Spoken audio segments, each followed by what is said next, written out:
বরগুনা জেলার তালতলী উপজেলার সওদাগরপাড়া 250 একর মাঠ জুড়ে যতদূর চোখ যায় দেখা মেলে শিমসহ বিভিন্ন প্রজাতির শাকসবজির।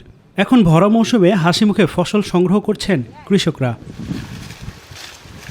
প্রতিদিন সবজি তোলার পর স্থানীয় পাইকারদের মাধ্যমে বিক্রির জন্য পৌঁছে যায় বরগুনা সহ দেশের বিভিন্ন জেলায়।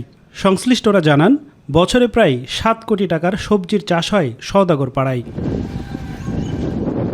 ফলন ভালো হলেও এ অঞ্চলে অল্প বৃষ্টিতেই জলাবদ্ধতার সৃষ্টি হওয়ায় স্থানীয় কৃষকদের মনে রয়েছে শঙ্কাও।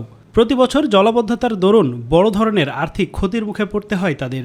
তাই দ্রুত পানি নিষ্কাশন ব্যবস্থা ও সরকারি সহায়তার দাবি জানিয়েছেন ভুক্তভোগী কৃষকরা। দুর্যোগ মোকাবেলা করে কিন্তু আমাদের সবজির চাষ করতে হয়।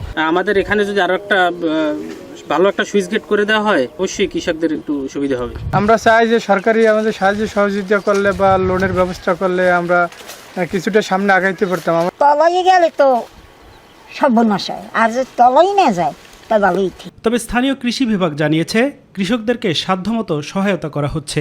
আসলে পানি একটি বড় সমস্যা, তারপরও সওদাগরপাড়াতে আমরা পানি নিষ্কাশনের খাল খনন এবং ওখানে একটি বাইট পাম্প দেওয়া হয়েছে এবং বিডির সাথে কথা বলেছি। আশা করি ওখানে যে সেচের যে ব্যবস্থা করে তার সামনে অবশ্যই দ্রুত সময়ের মধ্যে সমাধান করা হবে।